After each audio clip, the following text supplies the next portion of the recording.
Welcome and congratulations to both of you for being, we have an alum of the 40 Under 40 list in Hayley, and we have a newcomer to the list in Morgan who made the list just a month ago, and Hayley made it in 2013. So thank you for being here.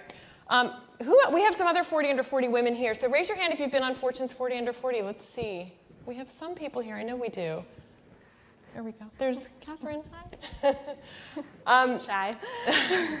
Well, in putting together this panel, you two come from completely different industries, Caterpillar and Birchbox, now First Round Capital. I was like, how are we going to do this? How are we going to fuse this together? But the thing you have in common is that you are both stars to have landed on this list, and I'm sure you have more in common with that. But I thought I would start us by just giving you a uniform question. And that is this. I want you to each take 1 minute and tell me what you were doing when you were 16 years old and what you do now. Morgan, why don't we start with you? Sure. So I started college when I was 16. So I was in a college. Wow. That's more than I was doing when I was 16. So I was in a college in Georgia, and we were in a special dorm just for kids that had skipped the last 2 years of high school, and it was the geek dorm.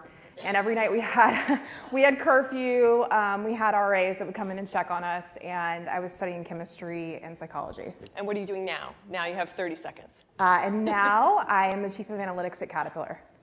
That was great. Hayley, what about you? So anyone that knew me in high school would be completely surprised that I was in the beauty industry because I was a total tomboy. I played a ton of sports, and I was also a proud geek. What some people don't know about me is that I actually peaked around the age of 16 because I published a scientific paper about liquid crystal displays and projectors. After soccer practice, I would go to the clean room at the IBM Yorktown Research Center, put on a bunny suit, and conduct an experiment figuring out how liquid crystal displays could last longer. And now?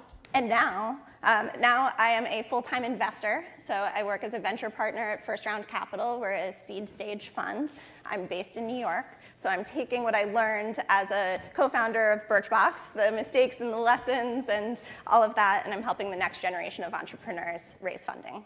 So now I want to ask you each about your businesses a little bit. So Hayley, what I love about the Birchbox story is that you guys founded it in what year? In 2010. 2010, and that was really before this kind of current boom and wave of tons of funding everywhere and tons of startups everywhere. It was just beginning, but it was a little bit before all that happened. So what led you to start a startup? Yeah, so my co-founder and I met when we were business school students, and we entered Harvard Business School in 2008 just as the economy fell apart. And I actually think that was a blessing for many people in our class that year because the easy jobs in private equity or consulting weren't coming fast and furious, and instead we had time to think about what we were really passionate about. And for Katya and I, we had always joked about different business models or business ideas. And then one day in our second year, we had the idea of why don't we make it easier, more fun, and more efficient for women to buy beauty online by creating this subscription experience to try beauty products before you make the decision to purchase them. And that easily could have turned into just writing a paper, writing a business plan, but instead we skipped that part. And just started testing it. So we did an MVP, minimum viable product approach, and the rest is history. And Morgan, you, from what I understand, are really sort of a lifelong analytics whiz. I mean, you have been at Caterpillar just for a little bit now, but before that you ran the data management and analytics practice for Accenture, but you've been in data analytics for pretty much your whole career. So how did you get interested in that? So it really combined, I think, a lot of the things that I love in that it's human behavior, data, mathematics, and business, and really allows us to influence results using all of those things. So it was immediately something I was drawn to right out of school. And when I was in school, they didn't have analytics degrees, but now, of course, they do. And so it's so great that we're really creating this next crop of analytics geniuses that can help move the business forward. But really, it does combine all those great passion points. And now it's really like the new black. I mean, data science is everything. It's, and you are at this 100-year-old company. We write about this so much at Fortune, how every company is now being turned into a technology company, whether they wanted to or not. It's transforming, especially right now, old industry kind of companies. So What is the opportunity there, and what are the challenges with a task like that? Sure. So I think what's really exciting about Caterpillar, and we of course make the machinery that kind of builds the world. It creates infrastructure, it creates jobs, roads, water and electricity. But what a lot of people don't realize is how technology driven we really are. And so really it's about changing that perception gap. In a lot of ways, we've been doing things like automation for over 15, 20 years, telematics, even before the car companies were getting into it. So we really are a technology-driven company. And so we work really hard every day to kind of bring the data out from the products to make our customers more efficient, but also to make our business more efficient. Hayley, you are now the first female partner at First Round, is that right? Mm-hmm. So you're now sitting on the other side of the table, basically. I mean, I went to the dark side. You were a founder, and you had written a piece about, you have a lot of thoughts about venture funding, and one of the things you said was that when you were a founder, you would go into these meetings and you'd be in front of these tanned, well-rested people that would just ask not very good questions. So how are you trying to change, what do you think you bring to venture funding with your perspective? Oh my goodness. So what I try to do is to have empathy for the founder and the experience that they're going through when they're fundraising, especially that critical first rounds of funding where you want to get started, you want to show traction, but you just need some money in order to do it. And so I try to sort of channel the experience that my co-founder and I had, pounding the pavement, getting these stupid questions, and try not to wield the asymmetry in an unfair way. So instead, I try to really empathize with what the founder is going through. I try to prepare. I try to respond quickly to their emails. And I think the best thing you can do is be fast if it's a no. And if it's a yes, really try to listen to the vision and not try to change it. And why did you leave Birchbox, and was that a hard decision to make? Oh my God, an incredibly hard decision to make. So I left like sort of a year and a half ago. And when you start a company, you really are not thinking about the day that you leave.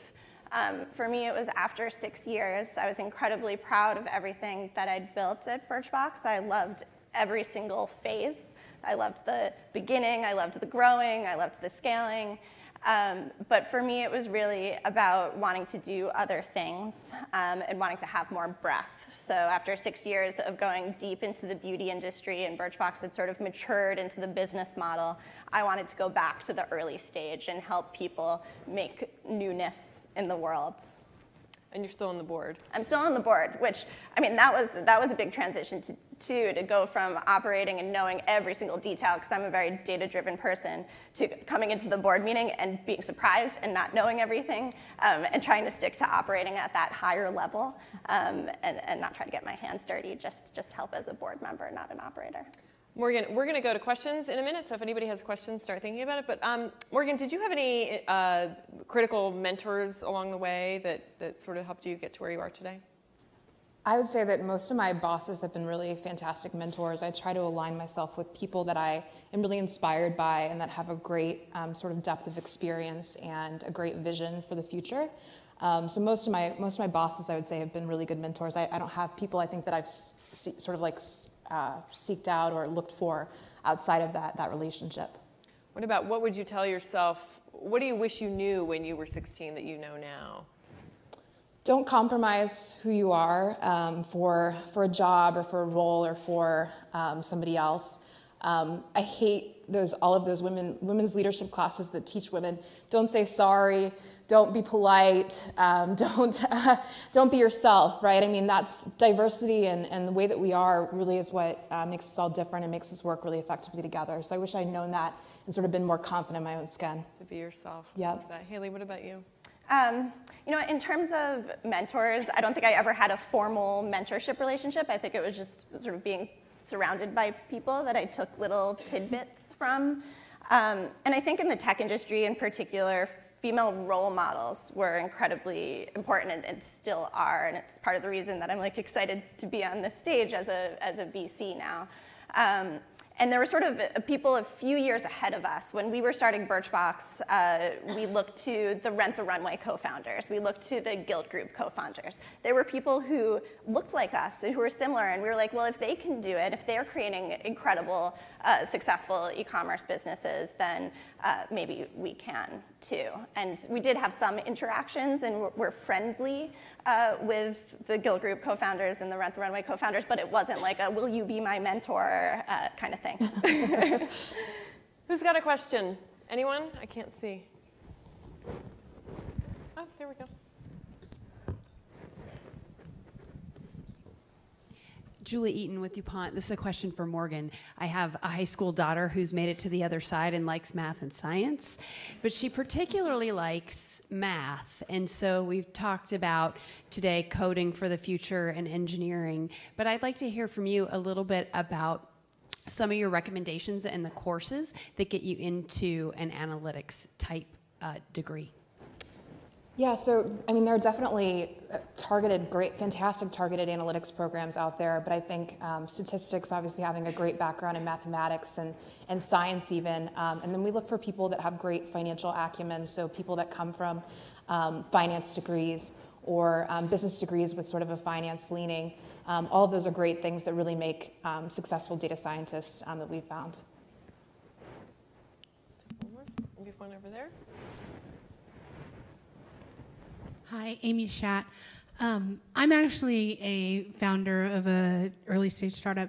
My question is, as we go in next year and we're looking for seed money and we know the percentages are not in our favor as a female-founded organization, what advice do you have for us walking into those rooms and trying to get that early stage funding?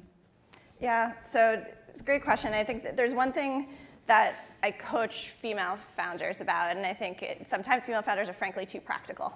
That you almost correct by being like, oh, I have to prove how realistic this is by focusing a lot on the next 12 months and on the feasibility of everything. And that is great, include that, but don't forget to sell the dream. So start with how the world is going to be different 5 years from now because your business exists, and then back it up with the really detailed, awesome plans for what you're going to do next and over the next 12 months. That's what a lot of guys walk in saying they're going to start the next Facebook, and they can't even back it up. And if women could walk in doing both, selling the dream and having the plan, that's better. Hayley, I want to ask you, so Birchbox has had a bit of a bumpier road this year with some layoffs, and Katya has been open about this and attributed to a hostile funding climate. I mean, what do you think is happening at the company, and where does it go from here?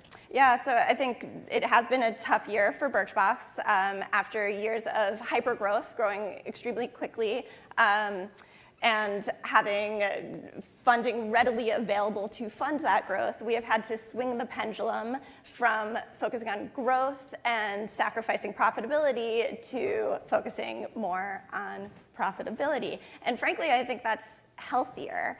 And I think it's symptomatic of some overly exuberant behavior in the investing community that was sort of incentivizing some risky behavior with founders. Back in 2012, everyone was like, we don't care about your margins, tell us about your top line growth rate. And we're like, okay, we can adjust, we can put our plans up. And so I'm very proud of Katya and the team for how they've gone through this year and how they've sort of readjusted that dial, made some hard decisions, but continued to keep the customer experience really fantastic. I have like 10 seconds left, so Morgan, I'll ask you, what is the biggest challenge in front of you right now? What's next? Growing and leading in a difficult time. So Caterpillar is going through the same thing that everybody in our industry is going through economically, and so we are trying to grow and to remain healthy for the future, and so leading through that time is my biggest challenge right now. A lot of people can probably relate to that. Well, thanks so much to both of you, and congratulations again. Thank you. Yeah.